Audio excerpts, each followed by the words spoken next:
सदन में चर्चा होती है। आज विधानमंडल के कार्रवाई प्रारंभ होने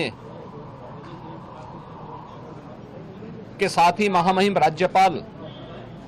जी का महत्वपूर्ण अभिभाषण संवेद सदन को महामहिम राज्यपाल जी के द्वारा अपने अभिभाषण के माध्यम से संबोधन होगा। इसके उपरांत कल से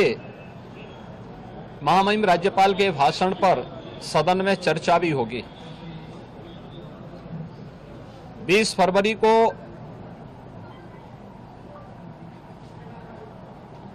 वर्ष 2025-26 का उत्तर प्रदेश का सामान्य बजट सदन में प्रस्तुत होगा। सदन 18 फरवरी से लेकर 5 मार्च तक के लिए प्रस्तावित किया गया है। उत्तर प्रदेश के इतिहास में ऐसे बहुत कम क्षण आए हैं जब इतने लंबे समय के लिए सदन आहूत किया गया हो, लेकिन सदन की कार्रवाई सुचारू रूप से संपन्न हो, यह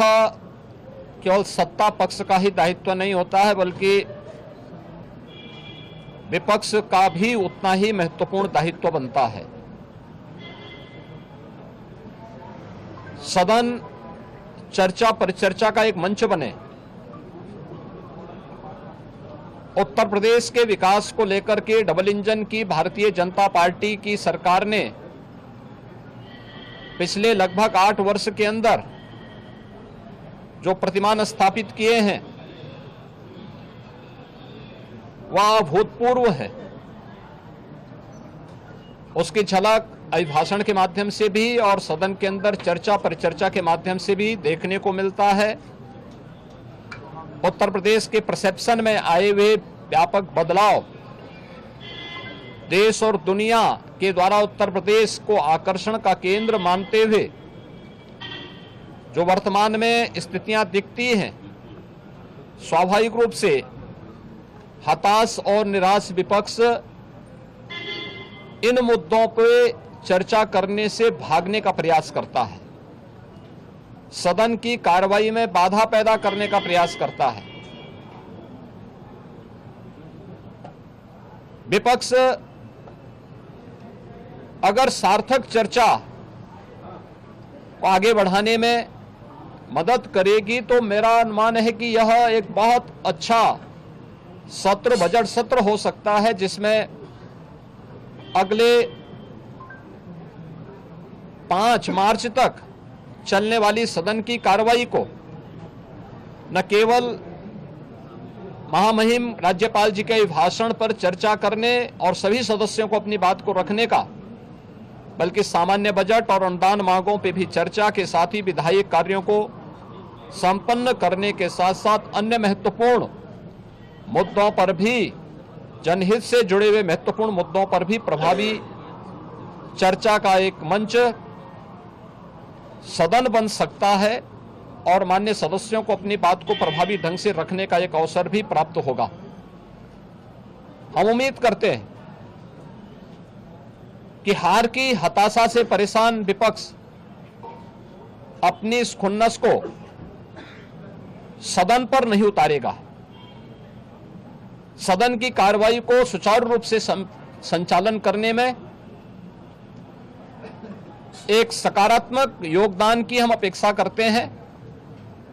और मैं सरकार की तरफ से आश्वस्त करता हूं कि जिस भी मुद्दे पर, यद्यपि अभिभाषण और बजट अपने आप में समग्रता को लेकर के 2 महत्वपूर्ण मुद्दे होते हैं,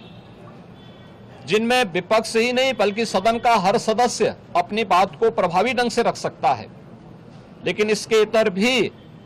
अगर किसी मुद्दे पर विपक्ष चर्चा करना चाहेगा, सरकार उसका तथ्यात्मक जवाब देने के लिए पूरी तौर पर तैयार है, लेकिन हम चाहते हैं कि एक सार्थक चर्चा का मंच सदन बनने चाहिए। आरोप प्रत्यारोप या फिर असंसदीय आचरण से इस समस्या का समाधान नहीं हो सकता है। और मैं उम्मीद करता हूं कि महामहिम राज्यपाल के भाषण से उस सुदृढ़ और मर्यादित संसदीय आचरण की शुरुआत हम लोग विपक्ष के अंदर देखने का प्रयास करेंगे। उम्मीद करते हैं कि इस प्रकार का आचरण सभी माननीय सदस्यगण और खासतौर पर विपक्षी सदस्यगण सदन में दिखाएंगे, जिससे लोकतांत्रिक मूल्यों के प्रति आम जन की आस्था को और सुदृढ़ करने में मदद मिलेगी। मैं एक बार फिर से बजट सत्र के शुभारंभ के अवसर पर